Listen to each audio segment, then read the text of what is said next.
But I got information. Now we get it to reason. And hoping to see from one guy on it, so that we can get a schedule, turn things off, we start it, and all that. No problem.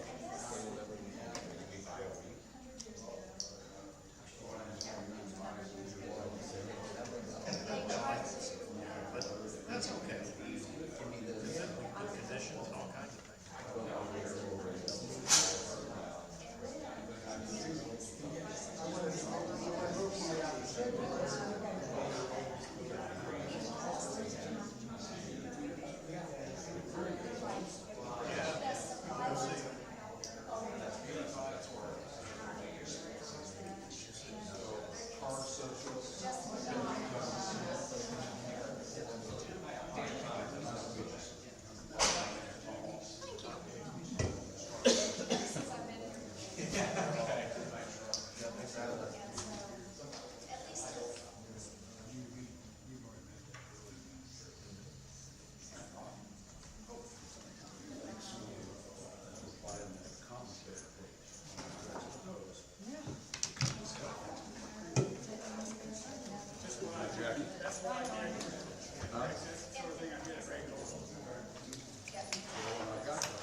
Hey, Tom? Yes, sir. If you would, just so we don't confuse everybody, or Bob Dumas, what do you think's better? You? Like normal, do the images, but do the normal invoices that's on the sheet, and then do the school invoice separately. Keep it separate. Yeah, that one at 335. Yeah, that's easy. That's kind of, it's a whole separate law even out. Ask you, have it done. Yeah, no problem. Okay, and does everybody have this particular invoice? Yeah. Works for me, but you can just out of curiosity. I saw Allison reply to you about if there's one request to buy that thing. Who is it? Who is it? We don't know. Let's see. I was worried about it. That's what she said. I only have one. How are you playing back there? Dude, I survived. But then I know there are some people, I think it's the two here, Denny and Letha. Well, it's also the other ones. I don't think it's Denny and Letha live the other house. They're both neighbors. Yes.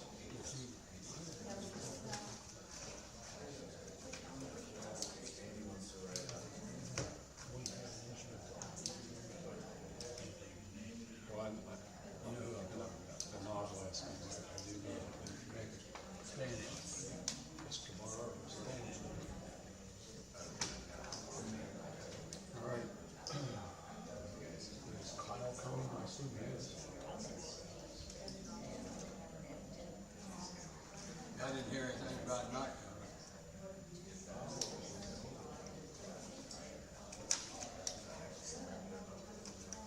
I hear something stirring around. You hear the door? Just now, you hear the door?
start as usual.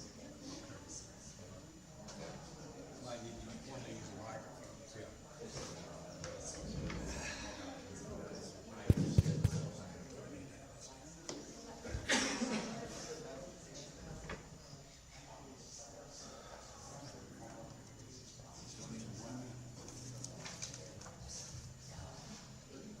Mr. Graham, are you ready to go?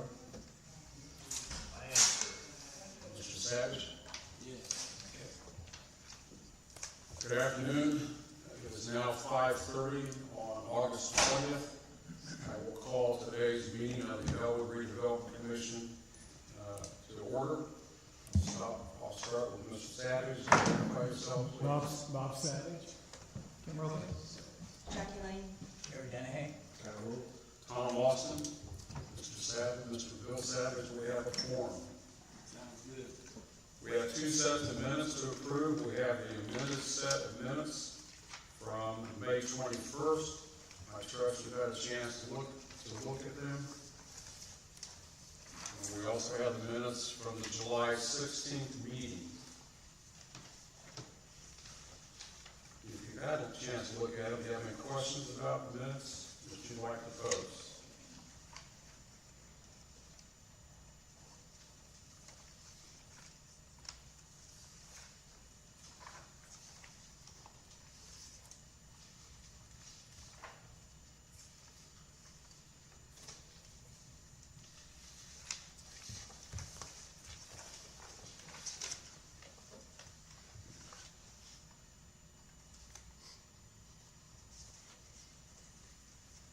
Hearing no questions, I will entertain a motion to approve the minutes as we have received them.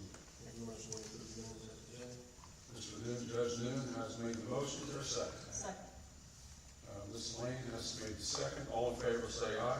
Aye. Opposed, same sign. Thank you. Okay, Mr. Bill Savage, we go on now to the approval of claims. We will follow your lead on this one. Okay, the claims as presented on the agenda, itemized, are correct. The total is $79,143.77. And I trust, Bill, that the invoices, as it states on the agenda, the several invoices from Taft Law are also correct. The Taft invoices I requested and received each individual actual invoice and checked them all off with dollar amounts. As far as I know, yes, they're correct. All right. And everybody's got a copy of those too. Does any commissioner have a question about the invoices? On the Taft Law invoices, you got them separate down below, Mr. Savage. We haven't seen that invoice before, obviously. It deals with the complex. The dispatch, Yes, on your ledger. this dispatch matches that number on the ledger that was sent to you. You've got it separate from the 27,000, you got the 50 after the 27. Are you separating that because I think Alan's gonna have a special account for this. That's why it's separated. She has a separate account earmarked for certain projects. Just like state waiting. you're talking about the clerk? Yes. Most of these dollars were for the original site versus the current site. Most of them are related to eminent domain, the original site. We Yeah. couldn't make it all the way to court. So the vast majority of that is related to the Yeah. So it is related to the original site that was looked at, Remember, we were doing eminent domain on that site, yes. and we had went to court, and we had filings in court at that point, and we decided to pursue another direction on the sound advice of some people on this council. But we had made it very far in that process, in the legal process with that, and then we had to back out. So most of it is related to Thank you. The legal fees for the eminent domain case? Most of it. There's some others, but that's most of it. I this board ever authorized legal action in that situation? Not that I recall, Jeff, did we ever formally authorize that process? Yeah, was that, Not this commission. Alan, would you consider that part of the consequences of the approval of moving forward when we had a meeting in the Birchlight Center? At the Birchlight Center, we discussed engineering and legal fees. Could the mayor take it out of the our money and let it relieve yes? But we would still want another, they were asked to hold it, they could hold the fees. They held it for a year, and they just would like it paid by September, so we went ahead and submitted them. It's this body's decision what to do with it. Yeah, I don't think there's a question as to when we paid, I'm just trying to figure out whether that's our obligation. So Jeff, the fact, I'm going to assume, Jeff, that not one set of minutes from this body would identify an approval to take care of this eminent domain initiative. And absent that, are we on good legal standing to go ahead and pay this? Yeah, I'm trying to think of our discussions that we've had, you know, they kind of run together with the city departments, but whether this body has made a resolution that the expenditure of TIF funds toward that. I think if I'm sorry, my memory's not good on that, but did we make the determination that TIF should be used toward the project as a sports center? If the answer to that is yes, I think you can justify paying this. There's a resolution 2025-0202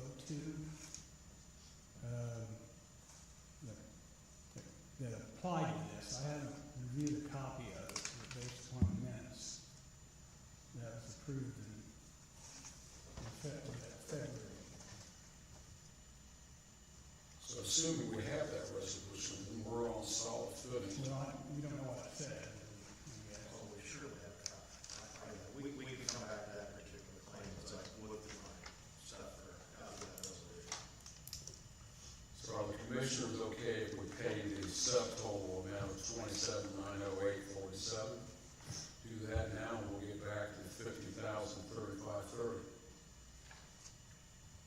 Once we find if there is a resolution to do. Well, there's another $1,200. Yeah, that's right, I'm sorry. From Cesco. If you want to segregate out the TAP law, do some more research, you need to pay the $27,908.47 and the $1,200. And the reason I brought that up, we recently passed this policy's been created in this board about whether authorizations without board approval, what the amount was. I don't recall what the amount was. I forget that. Well, this amount certainly would meet that criteria. That's So- the one for you to make a decision of $500 on it. Yeah, what I'm saying is if the commissioner is okay in paying 2 of these stated invoice totals, and then we'll get back to the TAF law invoice. I have pulled up that resolution. I'm sorry? I have pulled up that resolution. Okay. And it is a pretty general resolution, it's a BOT resolution, in which this commission authorized Card Associates, named them as the BOT agent, and gave them broad authority to hire agents and basically do anything to effectuate the completion of the project. So based on that resolution, I think you can, any project that, any claim that's filed on behalf of this project, you would be on solid ground to utilize TIF funds to work. Yeah, and I'm not arguing one way or the other, I'm just trying to get the facts out, because if you look at these, most of the dollars were invested by the law firm prior to us putting that new, That's true. you know. But this was February 2025, and that eminent domain case was not 2025. That's previous. So, do you want to restate the motion then, Carl? Sure. If anybody wants to make it, that's fine. I'll make that same motion. To approve the Paul invoices as submitted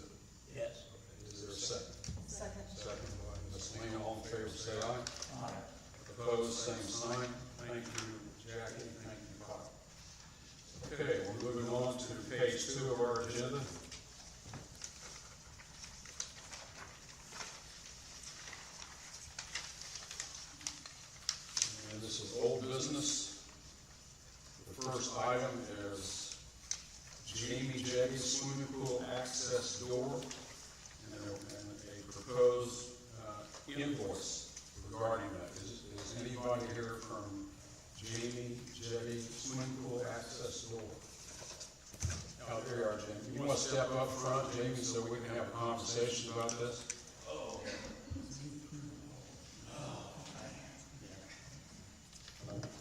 You should have shaved before you came to this meeting, I know that. I'm just kidding. I said you should have shaved before you came to this meeting. I'm just kidding. So, this is what I know about the swimming pool access door, and I will refer to fellow Commissioner Tim Roby to help in this discussion. So it's my understanding that conversations have been held to put up a door that would protect that hallway that's in the middle of the locker or the pool house at the new pool. And so you have a quote of $5,700 to do that. Can you explain to a non-construction guy how this door would match with the new facility out there and the type of brickwork and the cosmetic impact of what you want to do? Well, the door will be a roll-up steel door, and it would be built in to match everything that is up there already, made by the same material, so that way you won't see it on the opposite side, walking into that facility. And it'll be kind of encased and closed on the inside, where when it is up, it's all rolled up. The only thing that'll be down, there'll be a chain, and it'll be locked, padlocked, where nobody can mess with it. And then once it's rolled down, it's all sealed and confined right there. So you shut this door and open this door with the chain. With the chain was correct. All right. Tim, do you have anything you'd like to add to the conversation? Well, not only is it to protect the weather on that foyer area, that's basically our only storage area, so all of our lounge chairs, It'll protect tables, everything. everything's gonna be in there, you know, for storage, so, in my opinion, you know, it's coming off the west side, so. So can you assure us that once the door is installed, Jamie, that cosmetically it will look good in that area? I do my best work. Okay. Yeah, maybe that was an unfair question. I withdraw. Yeah, the way that it is, the way it will be, there'll be the, track going up, and everything that will be there, it'll be cosmetically, fit for that area. Okay. It'll all be, brand new, everything will be all nice and tight, caulked, however, it looks now. Okay. I don't want it to look like crap. So it's, Go ahead. so it's cobblestone, right? Yeah. So you're gonna cut grooves in the cobblestone? Yeah, I'll kind of flatten it out a little bit and put wood, or it's kind of like a vinyl that's up there right now, like a white vinyl, so I'll probably put the white vinyl down the cobblestone to make it all like match, and then on the front face, build like a bulkhead to cover the outside where you can't see it, and it'll be all encased and closed. So to begin with, the wood's gonna fill in the gaps in the cobblestone. Correct. Because the track is straight and it's angled, that it won't be able to, curve with that. That's what Tom and I talked about this. Yeah. If you get the green light to do this project tonight, Jamie, when would you think you might start? The door usually takes 3 to 4 weeks to get in. Once the door gets in, then I'll just, say, hey, door's in, I'll schedule it. Once it gets scheduled, it'll get put in, and then. Do all of you have the estimate from Jamie's business? I do not. I'm gonna start with Jerry, send it down to your right, Jerry, if you would. Mr. Jennings, this is electric door, No. how's it open and close? It opens and closes with a chain hoist. Is it counterweighted? Yes, it's a counterbalance roll-up door. So there'll be a chain hoist to the left. So it's easily moved up? The only reason why we didn't go with electric is because power issues. Plus, I didn't want kids that had to be, you would have to do with the photo eyes, safety, everything like that. So we just would have did with a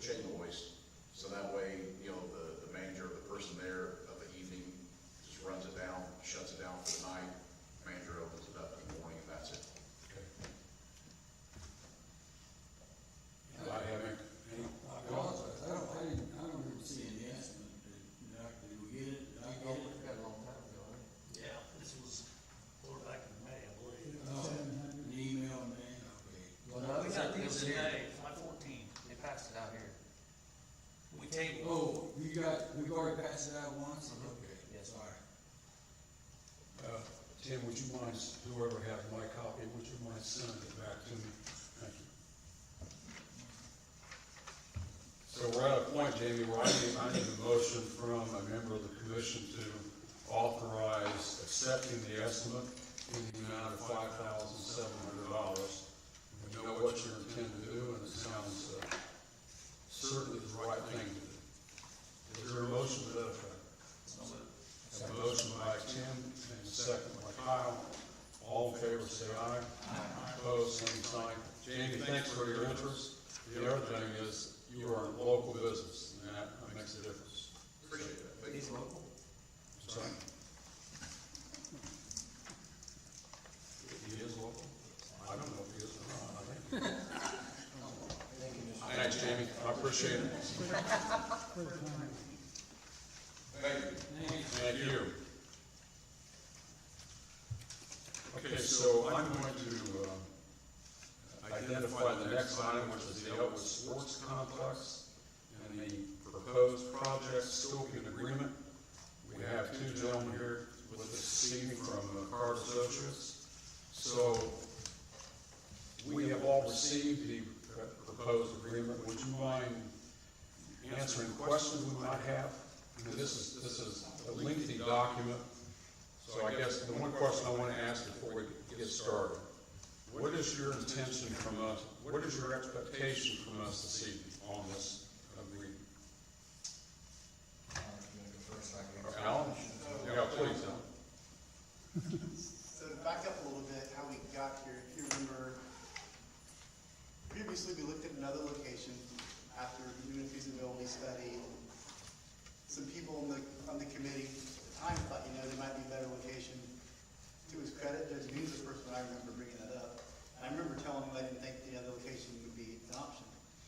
So the mayor and the attorneys met with Brian Riker and said, here's what we're looking to do. And Brian said, I think this would be really positive for the community. It's something I can get behind.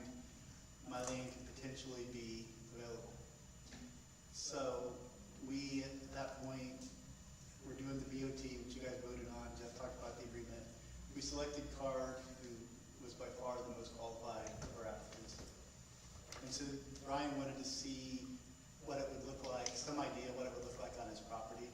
So they worked with the engineers and the city on coming up with, by no means the final version of what this will look like, but to give him an idea, here's what you might see on your property. So we met with some people from Red Gold, and they thought that it would be positive for the community, something that he would like. Ultimately met with Brian.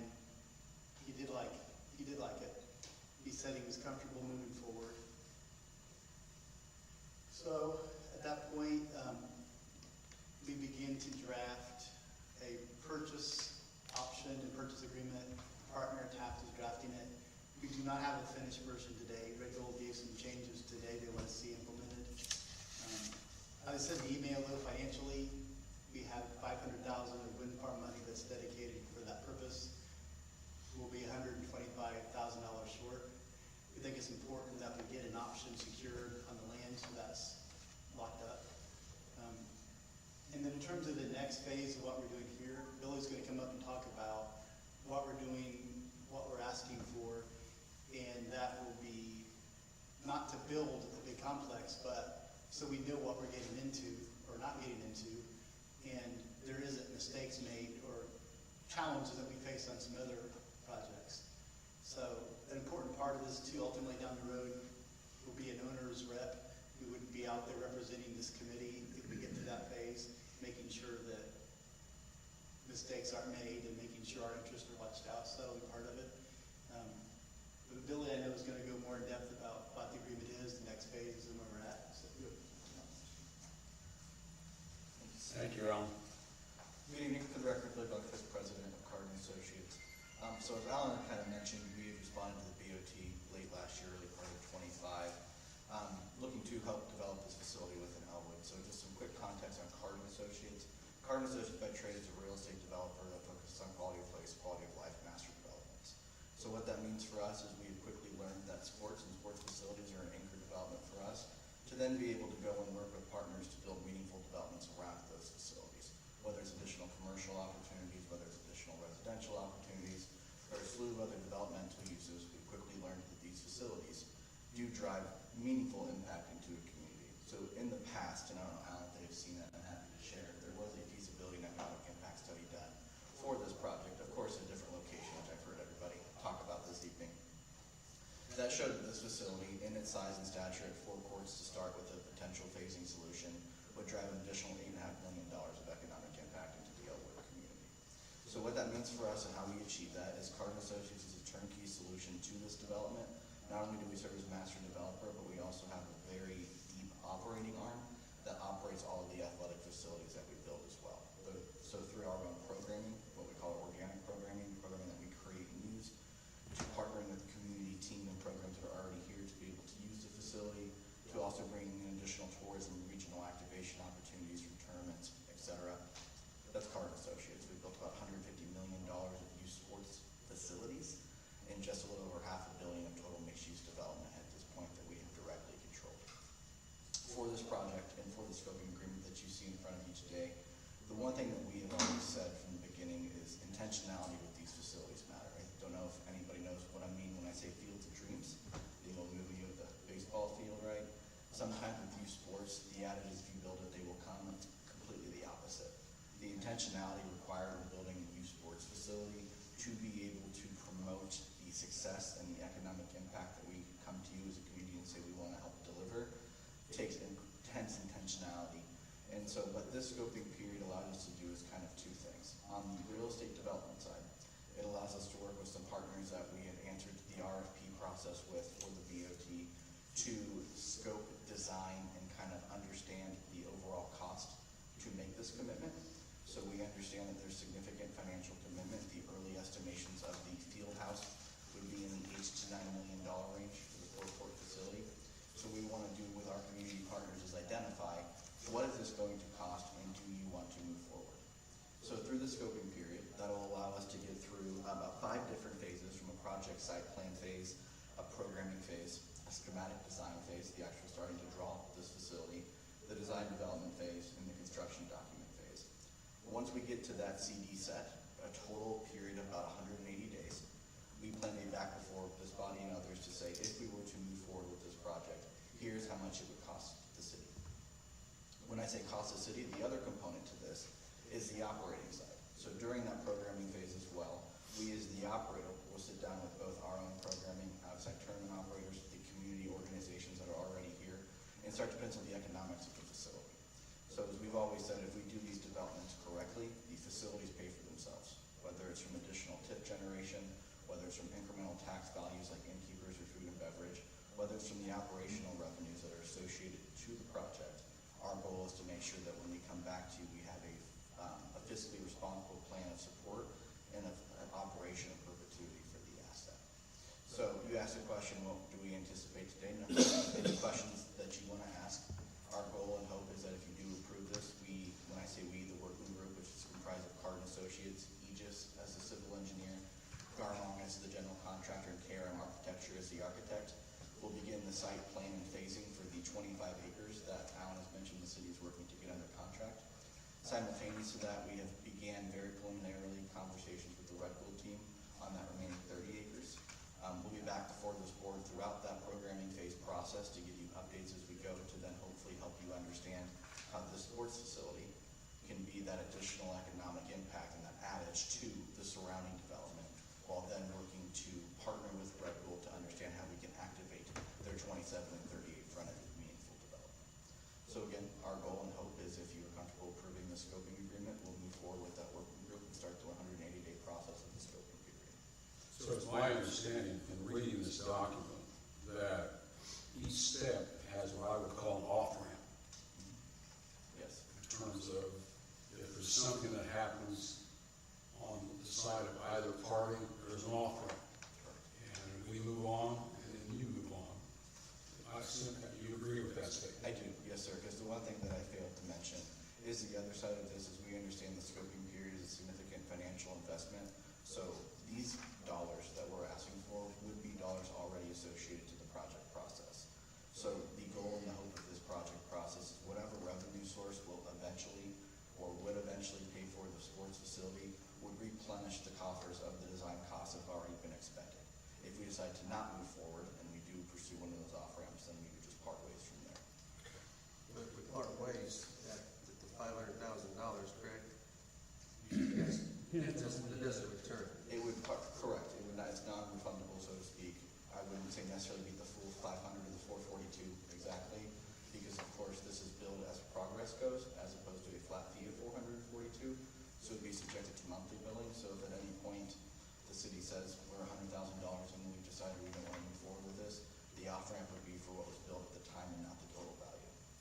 Is it possible for you to estimate the cost of each of the phases so we can kind of plan?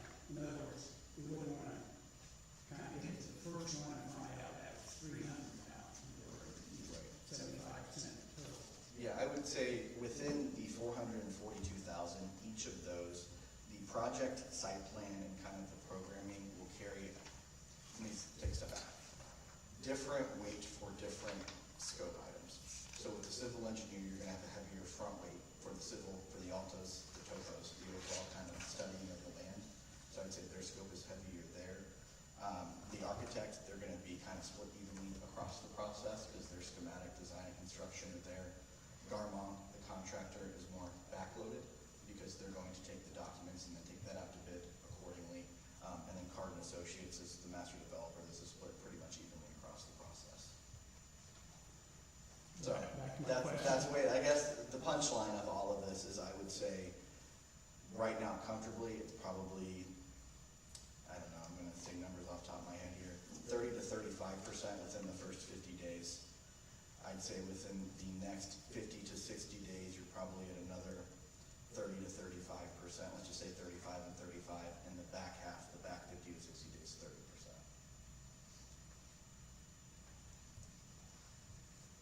So how does that correlate with the phases? You talk about days. So you have the project site planning. The phases will be in the order which is listed? Yes. Yep. So the first 50 days will be the project site planning phase. That is, again, all of the great civil things we get to do. The second phase is the programming phase at 30 days. The schematic design phase, which is, hey, we have now, when I say schematic design, we're focused predominantly right now on the indoor facility. So the one thing that we have learned along the way is this indoor facility is kind of, again, that catalyst, that need to help spur the surrounding development. So we will begin schematic design of that and the infrastructure to get to that. After 80 days, so 45 days there. During this process, as I mentioned, there's approvals along the way between us, this commission, and the city as a whole to make sure we're comfortable. If we say yes, we're good on the SD, we then move to design development, DD, which is a 35-day process. And then lastly, if you say the DDs are good, construction document, CDs, and budgeting for a 45-day process. The one thing that is in there is if at any point there is you identify something that you don't like, but you say we want to continue moving forward, but we would like that to be changed. There's also a refinement process that's spelled out within the agreement that would then allow us to have that kind of collaboration, put a pause on the scoping, so to speak, right? Have that collaboration during the refinement process, to then say, hey, this is what we want to see, and we pick back up within the phase that we left off in. Jeff, just a question. The city council will have the final say in funding and bonds. Correct. Any financing document requires council approval. Now,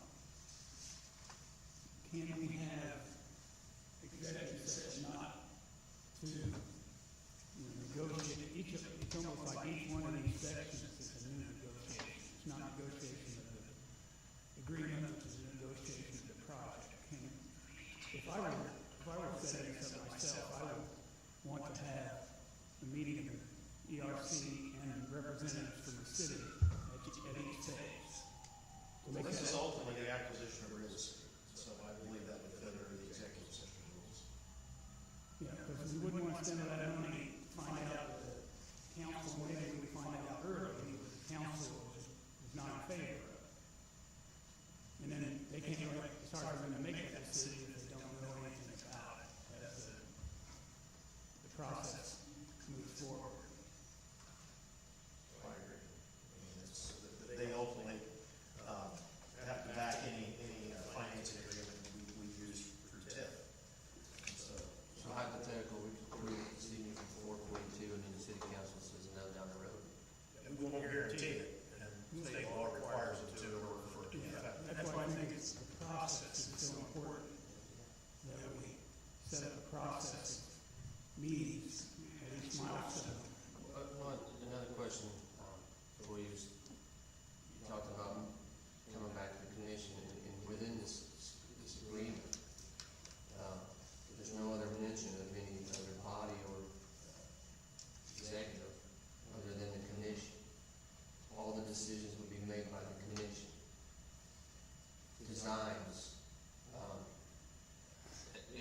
construction, all that will be agreed upon by the parties, including the commission. So going forward, does this body understand our responsibilities and obligations with this agreement? With the wording that I see, is that we're gonna be in charge of that entirely. You're gonna need an underdraft. Yeah, but we also have the power to include the city council in the process. So that was my next question, is whether, you know, are we haven't heard from the city council yet. So we don't know what they think. I think those are discussions that need to be had in order to set this in the right direction. Before we pull the trigger. What are there time constraints or, you know, at this point, we had a month to make a decision, does it matter? Is that material? It's not material, no. I mean, of course, the whole part of the scoping period process is to make sure that we're taking the educated guess at how this process needs to happen. So if you're telling me you need to, for lack of better words, take the beat to understand what that means on a broader landscape, we probably welcome that. Because to your point, we'd rather also not go down this road and then say, hey, we're actually not gonna build this for X, Y, or Z reason. Now, I would say the other side of that is, again, that's the contradiction of, this is why we have the scoping period though, because I don't wanna step out of school and say, this is how you're gonna speak to your council, but you're gonna say, are we gonna fund it? And they're gonna say, fund what and how much? And so then for us to have that conversation of, well, that's how we have to have a scoping period, we get in that catch-22. And so the one thing that I would say, my first time obviously being in front of this ERC, is we at Card and Associates submitted on the BOT. This commission approved that BOT because I believe you anticipate our ability to at least get to that point of delivery. Our portfolio shows we're able to create the financing mechanisms, because again, Card and Associates, myself and Dan, I guess I should have introduced Dan Connor, DVP Real Estate Development right here, put together those financing stacks in conjunction with our municipal partners, you, the commission, the city, everybody else. So I would say the hope and the goal is if we can undergo this together and even get through the first programming phase to then understand what this looks like on a broader scale, that'd be welcome. If not, we'll be asking ourselves a lot of ambiguous questions that would be answered throughout the scoping period. My next question is the exhibits that were presented, they're blank. They did their best to try to fill them before we got to the meeting today, but there's still a lot of there's two broad letters on the exhibits from two of the scoping projects that really, for us to enter into this agreement, we've got to have more information. It's got to be more detailed. And I don't think that comes from you, maybe. Those two companies, so Garmong and Eagles provided adequate information so that we can make an educated decision. But KRM and I believe Garmong was very broad letters that I don't really believe pertain to the agreement, but rather, hey, we're going to do this. I think we need some detail. Understood. I would say, just for clarification, I don't disagree, we can get whatever detail you want. As part of the scoping period, you're entering into with Card and Associates, and then Card and Associates will be then the one to contract with those firms.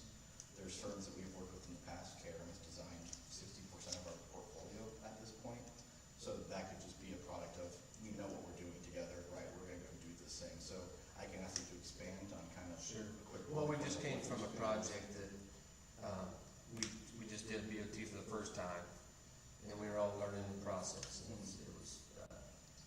all of us learned a lot, and going forward, we're just trying to make sure that we can improve on every project after that. This is a huge project. We just don't want to miss that. At least I don't want to miss that. I want to make sure that if we're gonna go down this road, that we know what's coming, what the services are gonna be. Understood, sir. Thank you. And I would say too, again, you're right, that's why the scoping period is within a BOT is so important to us. It's kind of, I don't want to say opposite, but not the de facto model of BOT procurement. It's usually you bid on it,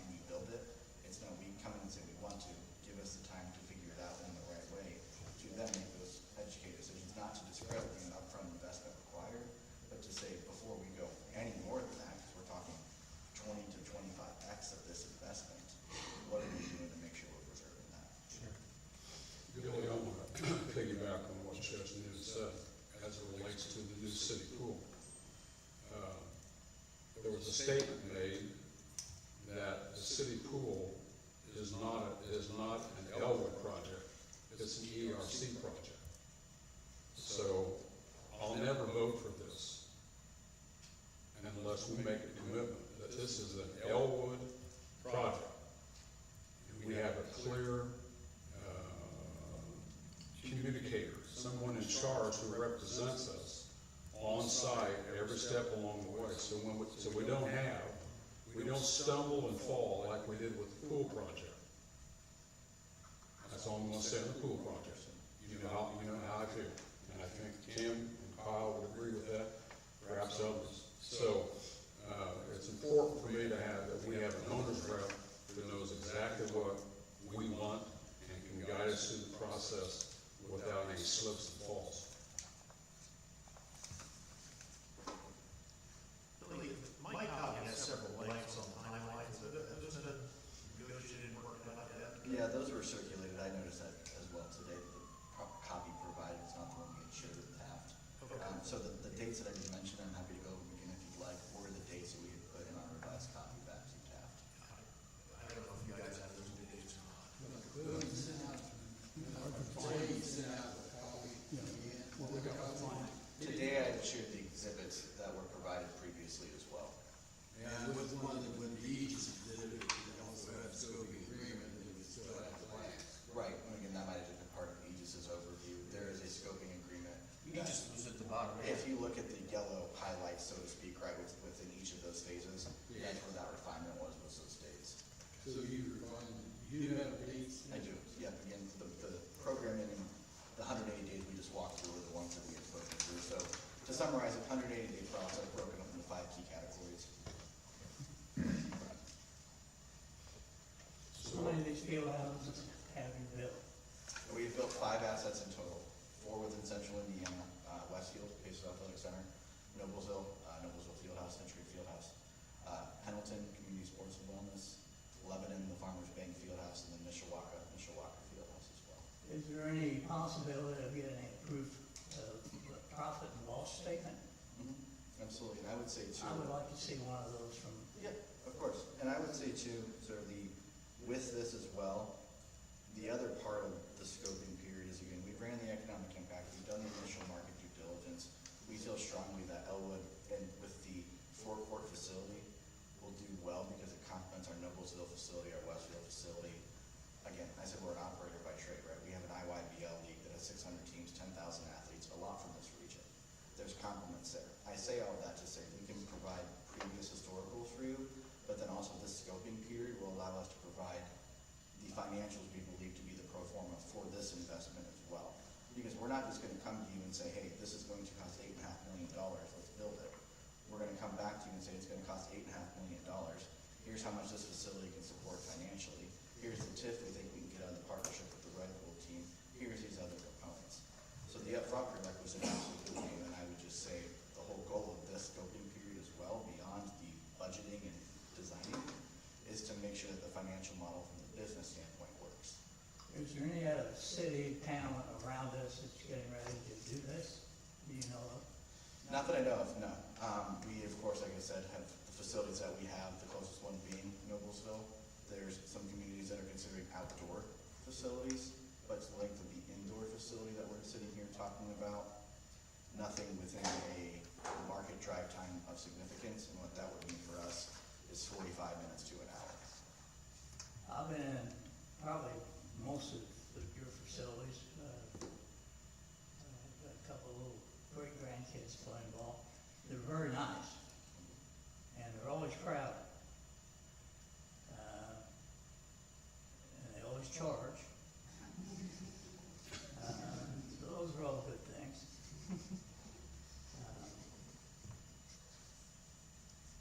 They're nice, they're built good, for what I see out of my eyes, but that doesn't mean a whole lot of it when you get to be 91 years old. You see a little different, that's the reason I like to see some profit and loss statement. I hate to go into an agreement and find out that these other field houses aren't making their share of what they thought they were gonna make. Understood. I would also do,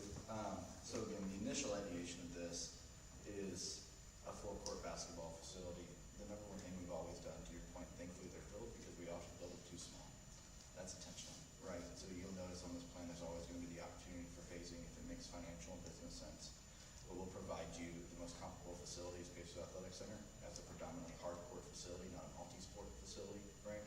I will make sure I provide that to Alan and team to circulate to the CRC. The only one thing I really don't like about all of them is your referees. You are a sports family member, I can tell, I can tell. Gary's never let a referee lives. Just one comment, Mr. President, if I may. I think that, looking at this agreement, nothing to do, with, just trying to reiterate our role in the autonomy that this agreement provides for this board. So if we need to change that, before we vote and approve this down the road, wherever we may do, because if we go with what's in front of us now, it's complete autonomy. It means we make every decision, or we hire somebody to make that decision. Nobody else makes any decisions. We don't come in and we don't find a bill for $50,000 we didn't know much about. Those things can't happen. So we need to change that language to include executive branch, city council, stuff like that. Those discussions need to be made. Because if not, it's just going to be us. Well, we have an amount that they can pay before we have to vote on it. And that amount is what, how much is it they can spend without approval? $1,000. So, I'm gonna add to what you said, Kyle. So whenever we do, whatever meeting we have, and we cast a vote, you're asking us to approve the expenditure of $442,000 on the scoping process agreement. Yes. Correct? Yes, I would just remove maximum expenditure, but yes, sir. Yeah. And, to echo what Judge Noon said, is I think there are two members of the city council in the audience tonight. I think it's imperative that we have a structure that allows those two members and the other council members to have a distinct awareness of what we're doing with this body. And I don't know how we would accomplish that, Jeff, that we're talking about an executive session, but I think it's imperative that every member of the city council be asked to listen, state their opinion on this whole project, and then perhaps in a month, we'll come back here and do what's right for the community, whatever right is. But I don't feel comfortable like Kyle. I really don't want to be out on a limb as a solo act when we have another group of people who need to be part of our act and dealing with this issue, which I think is important for Elwood to look at this seriously. If it happens and all the ducks are lined up, then hooray for us. But I think we need to get other governmental entities in the same room and give them a chance to express their sentiment about what this means for Elwood, funding-wise as well as community-wise and so forth. I have a question. So did I understand correctly that you said that we could exit the agreement after the first half, which would give us pertinent numbers to move forward? Yeah. So would we want to do that so Sorry. we have the right numbers for the city council? When you say first half with the correct numbers, just to make sure, what I would tell you is we'll have numbers every step of the way, so we will be able to do that, but again, the numbers, I think we feel we can go take this to a guaranteed maximum price, here's your final number, would be at the end of the process. I say the goal is, the numbers can start here, because contracts only lay level cushion, and the process, it does this till we get to that flat guaranteed price. I got a couple of questions. Jeff, first of all, ERC is not operating the facility, right? Correct. So the operations would be through the city or some agency of the city? Yes. And it sounds like CARD does a lot of their own operations. Say that again? CARD does a lot of their own operations. Yeah, but the responsibility, I'd like to see, can you provide a sample operations agreement? Because I'm assuming that CARD is compensated in a fixed way, a percentage, or how is it compensation based? Card Associates is, I'm gonna say this very bluntly, we're on an eat what we kill mentality from multiple partners. So if there's not a profit to be split, Card Associates doesn't make money. We prescribe to a profit share model at the bottom line. Okay, so you, just to restate it, make sure I understand it. If it loses money, which, you know, that's, then you gotta define what that means. You know, the first year you might lose money because you're doing a lot of extra costs, et cetera. So how do you define it is the question, but just in general terms, if the facility underperforms and it's not profitable, you won't get paid anything? Correct. Or you would get paid to where it broke even. In other words, if your costs were, just making numbers up, $200,000 and we had a loss of $50,000, you get paid $150 versus $200. No, how we would do it, let's rephrase this, right? Cardin Associates is the manager of the building. There will be full-time employees that will be supported by the actual facility revenues, right? Cardin Associates. Employees of Cardin Associates or? Employees directly of that facility, so technically through the management agreement, Cardin Associates, yes. But when I think of management fee, that is your profit, your overhead above and beyond what you were doing within that facility, it would be your profit share. And so if the facility does not make money, no, Cardin Associates is not getting profit on that. Yeah, so if the city, if the initial period, let's say, lost money before even your management fee, then the city would be responsible for the loss. Which makes sense, I'm just making sure we understand it. And then, of course, much like we talked about off-ramps within this agreement, our management agreement would have the same. There's no, if there's a loss, you have the right to say, no, thank you, we're going in a different direction. Yeah, because you know, in my business experience, you look at the worst case scenario to make sure you don't get close. Try to make sure. So we have a judge and an attorney in this room, so I think they're both going to agree with you. I don't like to agree with Bob as well. But this is, I'm by myself. right. So you, when you, if the commission goes forward with the idea of, can you provide a sample agreement, the other, what the profit loss that Jerry has asked for, can you also send an updated agreement, scoping agreement that you haven't already, that has the dates in it, the number of days? Just to give us an idea, I mean, I was trying to write down some of the numbers that you're saying real fast, and I didn't keep up. Understood. So what we're talking about really is between now and our next meeting, hopefully get an executive session with members of the city council, so we can all be on the same page in terms of knowing the point of this presentation and what may or may not come after. And is that handled by your office, Jeff, to get the executive session scheduled? I'd be happy to, and I, if tapped a special counsel, they will very likely want to be involved in that as well. So Okay. I'll ask staff how they would like us to proceed. Anybody else on the commission have questions for Billy? Really, would it be possible or feasible for you guys to come up on the 8th of next month and talk to the council? To bring in, so we're not here secondhand from us. Do you need extra time, or? Well, you know, I want them to know what's going on. On the schedule, pre-meeting executive session before the city council meeting. And they're gonna be with, I'm not gonna let that, so they don't need to be.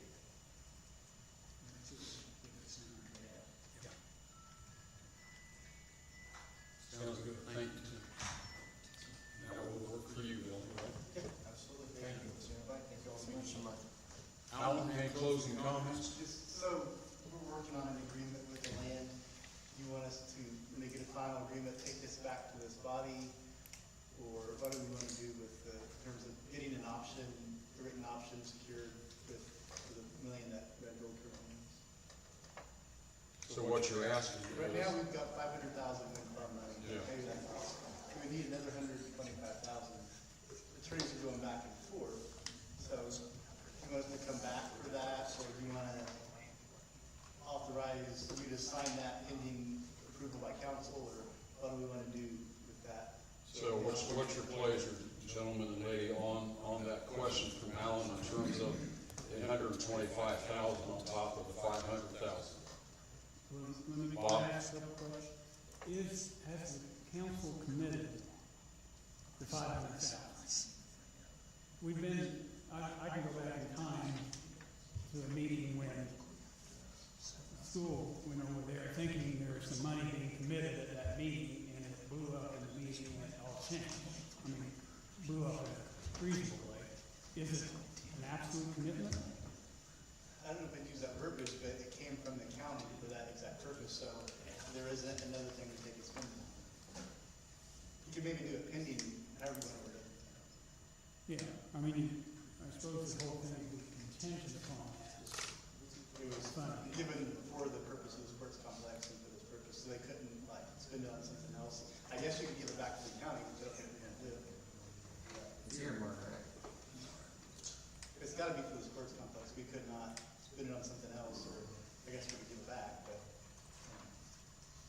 You get thoughts on that? What would happen if we buy the land with that money and then we do an exit agreement after the fact? Do we have to give Well, back? we have an option, No. it's an option on it, so we would make sure that we're gonna do it, but we want something, right now we've got a letter of intent. We want something that's binding, so that 6 months from now you decide we're gonna do this. We already have a binding thing on it, we don't have to go back, we don't have to, we just want something that's binding, so that. What's the cost of the option? I mean, I don't know that there's not currently like a fee on the, if the final version is not done, so. The option's vital. If we want this project to go forward, we've got to get that option of land, or else we're Yeah. subject to all kinds of third-party events happening that would kill the whole thing. Is an option enforceable if there's no compensation? Do you need some kind of There needs to compensation? be consideration for the option. I mean, it was written, I'll pull it up here, but it was written by.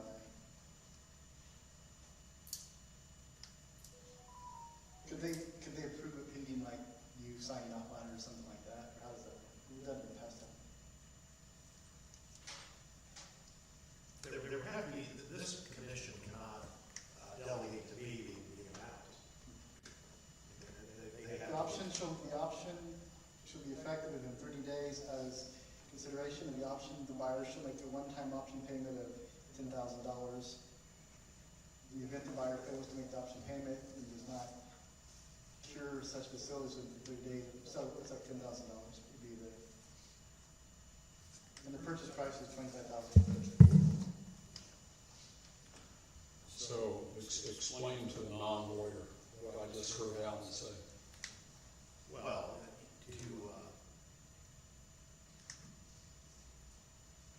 you are effectively purchasing the ability to purchase the property at a later date once you've gone through your due diligence. Is what that is. We did that with Stevens. Yep. At a cost of $10,000. Mhm. Okay. Are you recommending, are you both I'm recommending highly recommending that. that we spend that money this evening? Commit to that. Yes, because that is the word direction, what you don't control at this point, Okay. this whole project. Well, we don't have an option agreement to approve it. Can we approve the spending without an agreement to support it? You know what you're approving, you know that you're approving an option to acquire the real estate for this project. Yeah, but there could be a lot of various terms within the True. option agreement. True, and you could ask that it be taken back, but I don't think you wanna wait a month on it. I think you could authorize your agents, Alan, myself, Taft, to, enter into the option agreement pending legal approval of Taft or myself, for an amount up to X. Don't take this wrong, but to me, there's two approvals. There's legal approval and business approval. You know, business issues.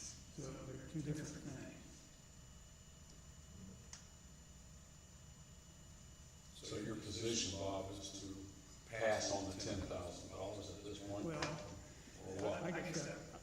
look at this like if I were doing this for Red Bull. You know, I would never approve or recommend an agreement that I had seen spending money on terms that I don't know what they are.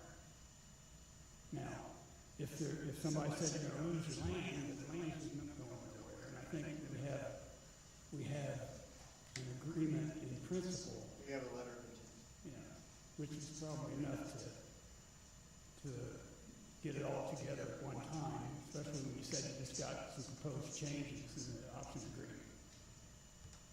We've given them a draft of an option agreement that's got purchase bill into it, and Red Gold was given some changes they would like to see to our attorneys on it. Jerry, comments? Yeah, I know when we got the golf course back, we had to have the blessing of the city council. I would like to have that blessing of the city council before we did anything. Personally, why do we want to invest money if they don't agree with us? Then we're done. Right? That's what So- works. So, there's no difficulty posed if we wait on this particular question until September the 8th. And I think a few minutes ago, that's what we kind of said, wasn't it? That we'd get these bodies together on September the 8th and iron this out.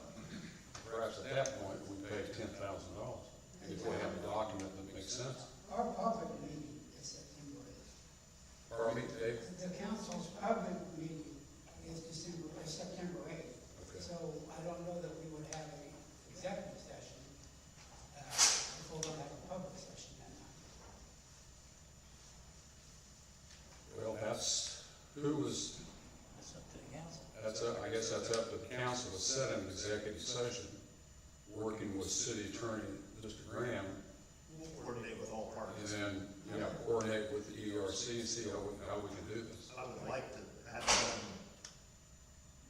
next week if possible. Sooner rather than later. Yeah, or the first week of September when we get back. Can we nominate you, Tom, to be the point person to help arrange that on our behalf? Yeah, that's easy. I'll check with my office manager and see if I can do that. That's good. Thank you. Okay. So I think you know where we're going in this process, and needless to say, I deeply appreciate your interest in this project, and I hope it does come to fruition.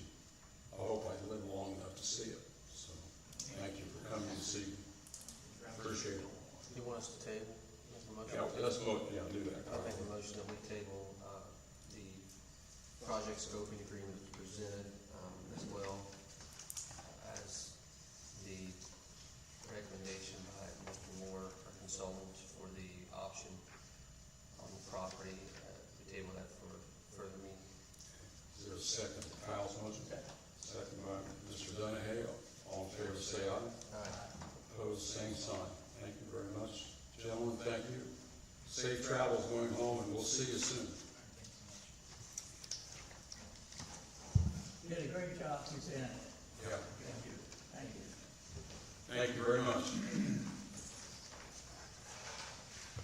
Okay, we're moving on to the third item under old business. It's in reference to Joey Martin's. So Joey, what can you tell us about the restroom project at the shelter house? Just be sure to speak into the microphone. Please speak to the microphone, I'll do my best. Just pretend it's there. Good evening, everybody. We are ready to move forward. I didn't get hear from Todd or his office on how the RFP procedure went. Just communications I've had with Bill that says, hey, this is the budget number, we are able to meet that budget number, we're ready to start digging. That was $150,000. That was our do not exceed number, which we're gonna be able to be under that, so. Yeah, well, we approved moving forward with the RFP. You were gonna, we talked about it, remember? So that's where we're at. You said,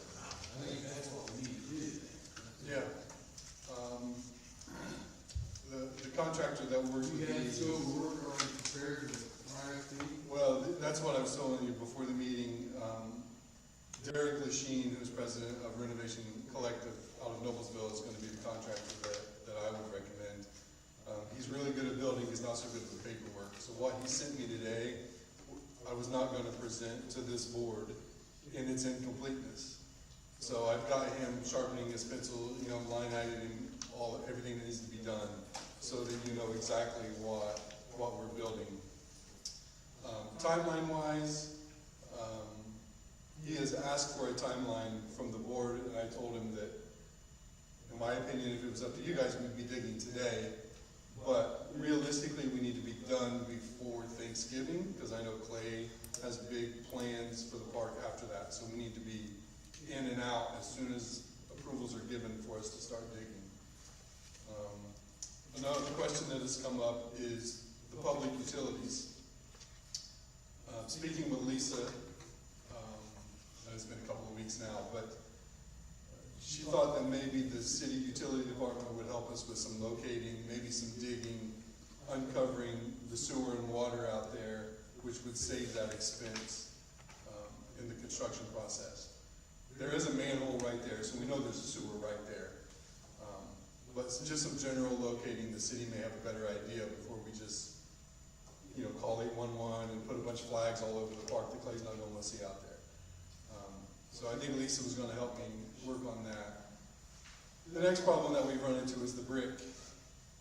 I'm not sure how old that place is, but older than any of us probably.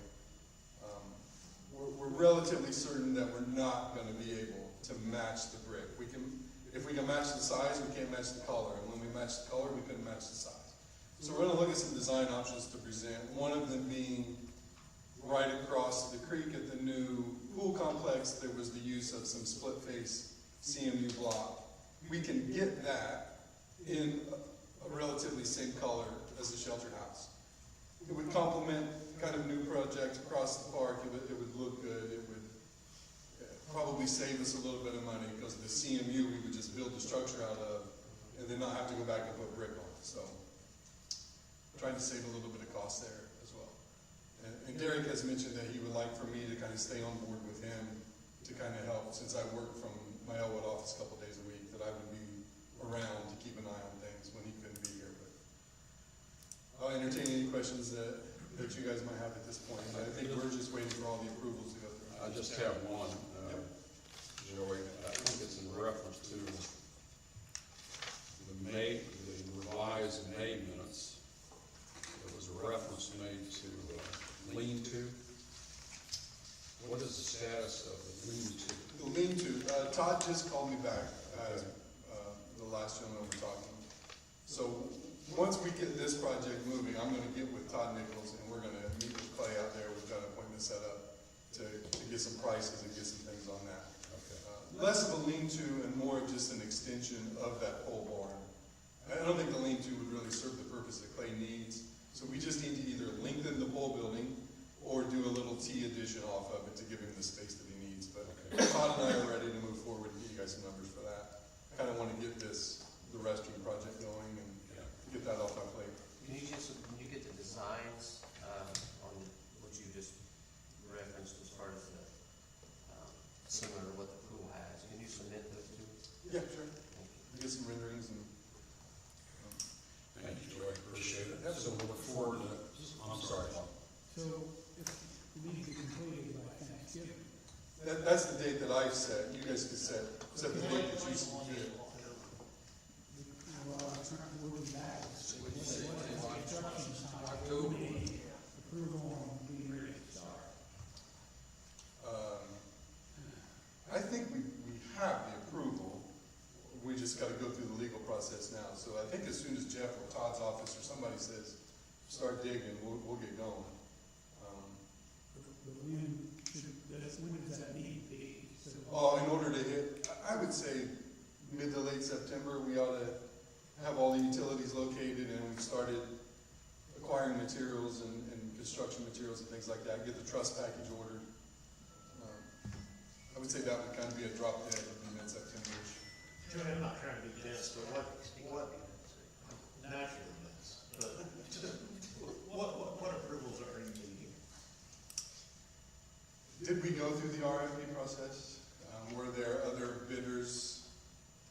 I'll submit Derek's bid when he gets it to me. Okay. To probably Bill, I assume, send it to you, the breakdown. Yeah, that'd be fine. Okay. But I don't know if it got sent out to public bid or if it needed to go through a public notice. No, Jeff was gonna do it. Yeah, I mean, we're ready to go as soon as you guys tell us to start digging. The one thing I noticed in one of the 7 minutes is we were talking about hopefully having this project done by mid-October. Do you think that's reasonable?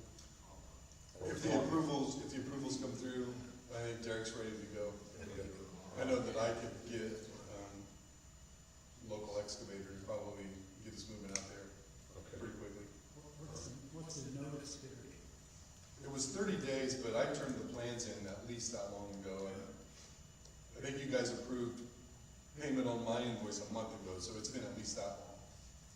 Yeah, we just approved it today. But you provided it last month, right at the meeting time, so okay.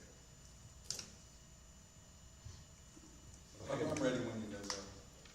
And I can have Derek's. Looking forward to that project being started and finished. Yeah. And then Clay is texting me every day, he's ready, he needs more room. So I'm gonna try to get him going. I should have asked this question. The existing restrooms, what are gonna happen there?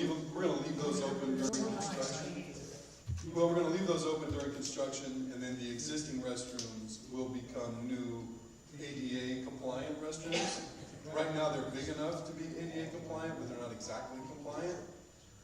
And then we will also put changing stations in there, those will be ADA/family restrooms.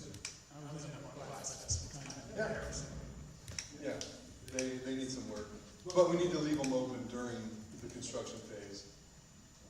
And then we'll remodel those two, and that's all included in the overall number, is the remodeling of those two.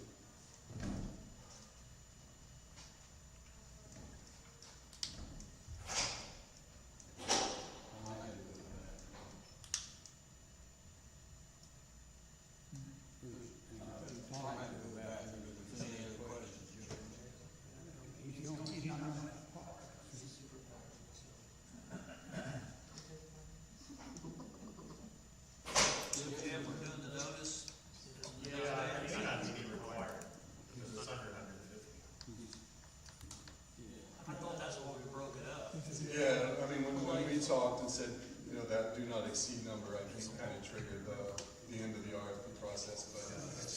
We're under 150, so we can Change that 150 to 149. And then the extension on Clay's building will certainly be under that number as well, so. Yeah, so if we are under the timeline, then as soon as I get out of here, I'll call Derek and tell him to start. I can put something on writing if we need it. If I need it?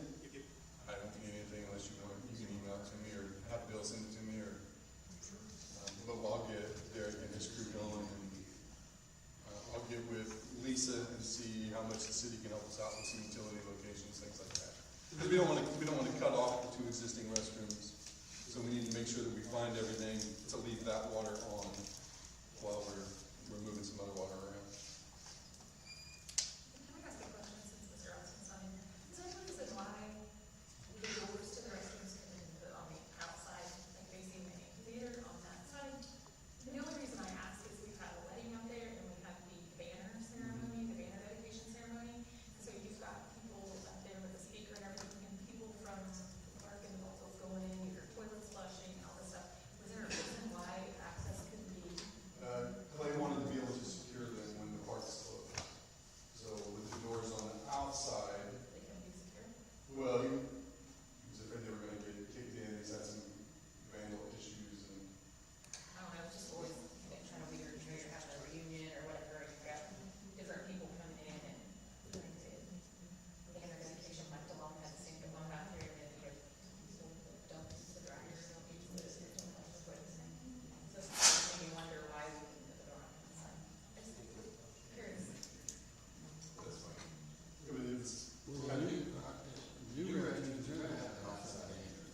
No, they probably want one of those inside, actually, we're gonna move the mural.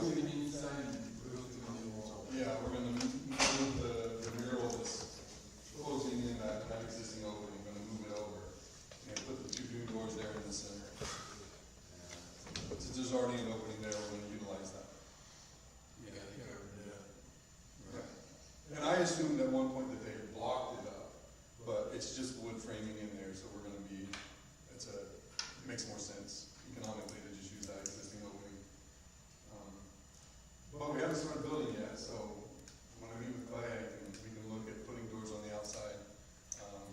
Clay's gonna say no. You didn't really have much of that in my office. Joey, thank you very much, appreciate it. Yep, thanks. Tom, while you were gone, we found out that since it was under 150,000, we could go ahead and move forward.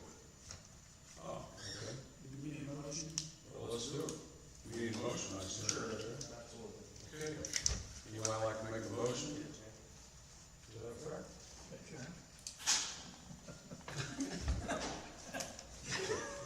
You took me by surprise on that one here. A motion to proceed with the project. I'll make a motion to proceed. Motion by Tim, is there a second? Second. Second by Jerry, all in favor, say aye. Opposed, same sign. Thank you. All right, the next item I had, under old business that was added was 1145 North Anderson Street. And I believe we have one bid open. We did the, legal notification and advertising, 11:45, we had one bid submitted.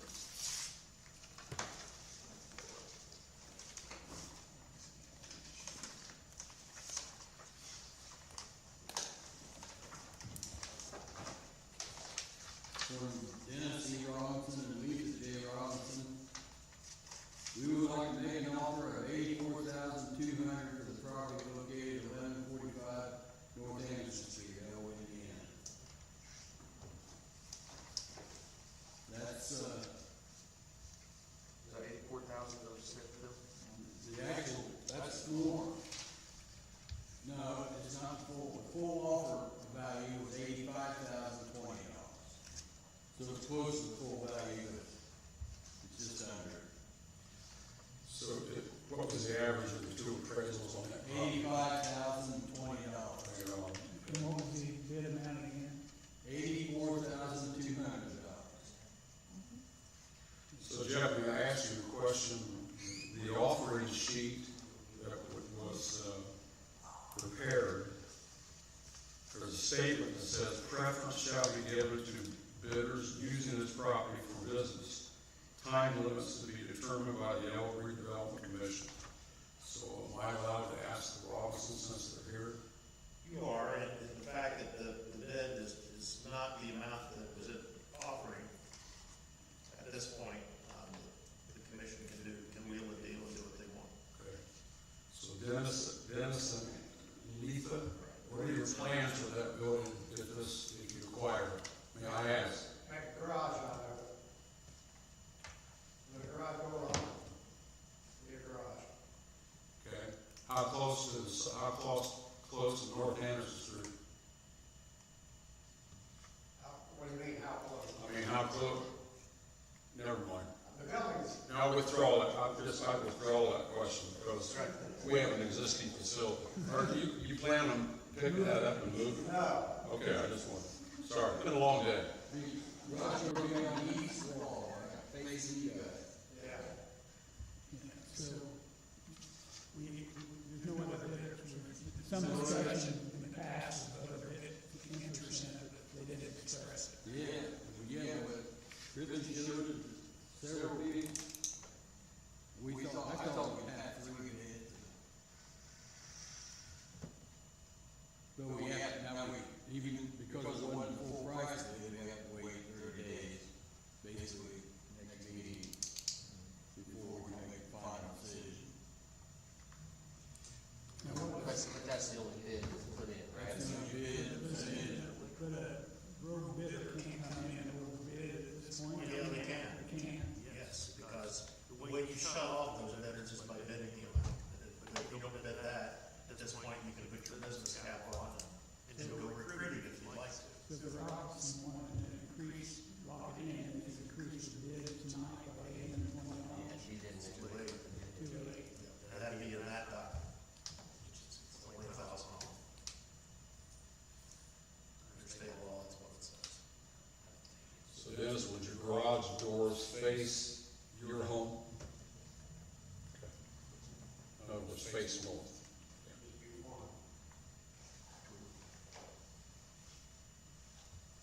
So what would your advice be, Jeff, now that we have a bid submitted for this property? The recommendation would be to accept the bid and then direct Mr. Savage to negotiate directly with the bidder and take any other action necessary to continue to market the property to potential other purchasers. It's not that we don't want it with this gentleman's money, but the commission did make a determination that you want a business there. We did not receive a qualifying bid, and so at this point, this is why the rules are set up for trying to find exactly what we want, and it very well may be what this gentleman here did. Well, one of the things I'm concerned about, making sure we treat the Robinsons fairly. Yep. That's important. So we need a motion to accept the bid of $84,200 from the Robinsons. So moved. A motion by Jerry, is there a second? Second. Second by Kyle, all in favor, say aye. Aye. Opposed, same sign. Congratulations. And we have, Agreement. It's not, hold on, well, I'm sorry. It's not a done deal it's yet. not done deal yet. Okay. Do you have any questions on that process? Do you have any questions on that process that we just approved? So we've accepted, we've accepted your bid, but we've got, because it was under the regular, the median of two. My understanding was that was the lowest bid, that's why I bid that. You told me that 842 was the lowest bid, so no. Who did? That's my misunderstanding. You got this, I emailed this to you. So, you told me you had a bid a couple years ago. I think, or something. Well, this is the first time we ever, this, like, we never got bids before. I just wanted to know the process. Yeah. This, that's the reason I emailed stuff, so you had the information. Like Bob was saying, $820 more, you had full price bid than it done. So Bill, could you and Jeff work with Dennis and Letha to explain the process from this point forward? No, yeah. And another potential problem is that our next meeting is less than 30 days from today. It's the 17th. And what day is that in a 30-day cycle, Jeff? 27, 28. So we need to set, we need to do an alternative date in September. It's into the October meeting, Do that. October, there. All right. We've got a 20 of this Monday. So we will take a pause on the Robinsons' interest until October? Is that what I just Or heard? we can have we can do a short special meeting later in the month. Okay, month of September. And based on what Bill and I report back, we could report that at the 17th meeting. Okay. And even continue that meeting into on the Monday for August. I never remember how many days each month is. August, that's 31. So we could have a 5-minute meeting on Friday of the 19th and finish it up. Okay. So, that works for me. Leave the guy, if that's the direction we're gonna go, I hate to make the guy wait 2 months for $800 and 2 days. Yeah, I agree. Absolutely. So we need to vote on any particular thing at this point. Nope, I think you made all the votes you need to, and, All right. get this wrapped up in the next month. Okay, and one more thing to take care of, folks. I talked to Bill late this morning about a request that he had communicated with Dr. Friedersdorf to actually submit an invoice for the TIP school board that the school corporation was given 1 or 2 or 3 meetings ago. So I have an invoice in my hand in the amount of $335, but I'm gonna pose a question actually to Bob and Jeff on a matter that came to my attention late last week. It concerns the adult basic ed program at the Career Center. John Burnett, who serves on the ECDC with me, was contacted by Nancy Mitchell concerning the fact that they did not, their funds were cut concerning, Federal level, I don't know anything. well, state or federal, I don't know. So Nancy's question to John, can you, since we both serve on ECDC, can you find out, have Tom find out what's going on with the funding for the Elwood portion of the ABE program? And the total of that money, Bob, and I think, I'm not sure I brought that with me, it's about 11.5 is what they need to start the Elwood portion of the adult basic ed program. So tonight, and Bob, you can help me here on this point. This body can commit up to 15% of our budget to the school corporation. And there's room above $335. Yes. So my question is, would you be comfortable, since there is room above the 335 up to that 350 mark, which is what the initial invoice from Dr. Troy said, but it's really 335. Would you be comfortable if I would say to Nancy Mitchell, Laura Gruber, Troy Friedersdorf, that we can add some more money from on this invoice to take care of starting the Elwood Adult Basic Ed program? Because there's a gap in funding. There's a gap. Well, yeah, right now they have no funding. They need $11,800 to change to start the program. Say starting, what about ending? I mean, is that the full year, or is it a shortfall for the full year? Because they get fees and things like that. Yeah. I met with Laura and Nancy this morning at the Career Center. I got the impression this was a first semester ask. So we'll see what happens second semester. And the second semester will be next year. New budget. Yeah. So are you guys comfortable if we help them get the Elwood ABE program started with what we have available up to that 350? And I'll say if need. Do you want a motion? I can't answer that question, Bob. I don't know. Yeah, I'm just going on the numbers they have presented. I don't know either. Yeah.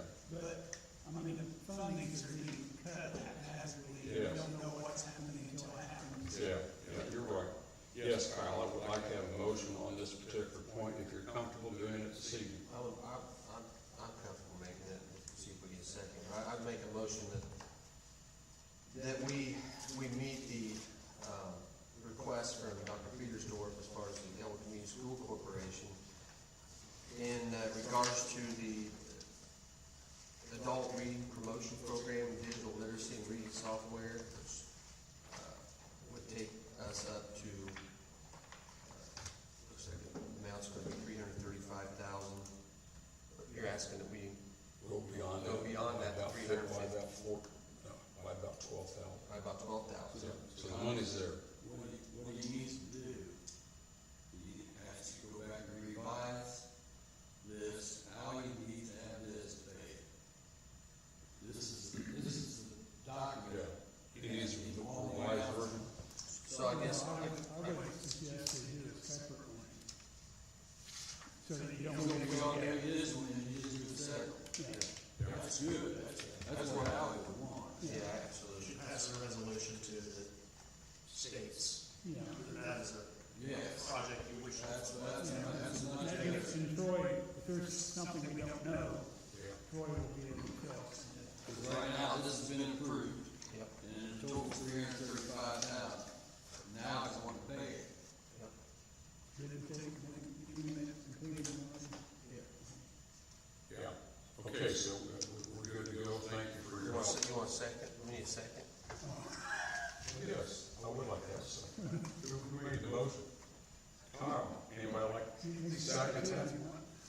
Is there a second to that point?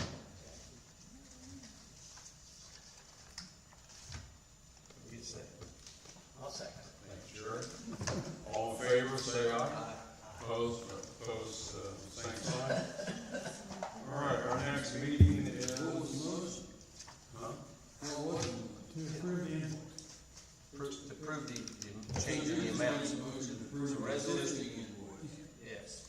That's All right, good. okay. And then we need another We motion. need another motion to do the backfill on the adult basic ed So program. the last motion would be that we approve the additional fund that's requested from the Old School Corporation. Okay.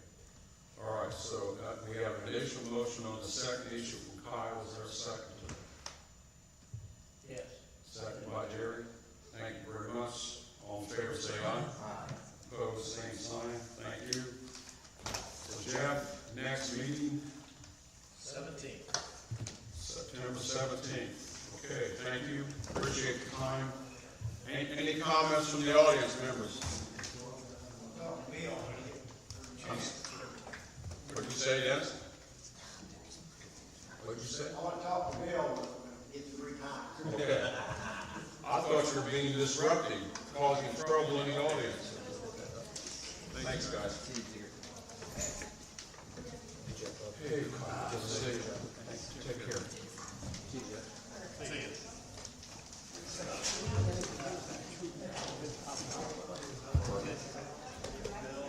Good job, you too, Jerry.